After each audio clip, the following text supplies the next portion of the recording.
বন্ধুরা, আজকের রেসিপি দেশি মুরগির লাল লাল পাতলা ঝোল। কড়াইতে তেল গরম করে বড় মাপের একটি কুচনো পেঁয়াজ লাল করে ভেজে নেব। তার মধ্যে দিয়ে দেব পেঁয়াজ বাটা, আদা রসুন বাটা, টমেটো আর কাঁচা লঙ্কা। 2 মিনিট ধরে কষিয়ে নেব। দিয়ে দেব ধনে, জিরে, শুকনো লঙ্কা, হলুদ গুঁড়ো, লবণ পরিমাণ মতো। জল দিয়ে মশলাটা কিছুক্ষণ কষিয়ে নেব।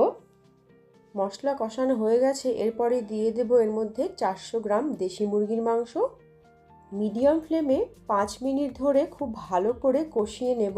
দিয়ে দেব পরিমাণ মতো গরম জল। ঢাকা দিয়ে লো ফ্লেমে যতক্ষণ না মাংস সেদ্ধ হচ্ছে ততক্ষণ রান্না করে নেব। সময় মতো দেখে নিতে হবে মাংস সেদ্ধ হয়েছে কিনা। গরম মশলা গুঁড়ো দিয়ে ভালো করে নাড়াচাড়া করে গ্যাসটা অফ করে ঢাকা দিয়ে রেখে দেব। গরম ভাতে লেবু চিপে এইরকম লাল লাল পাতলা মুরগির ঝোল খেতে কিন্তু বেশ ভালো লাগে।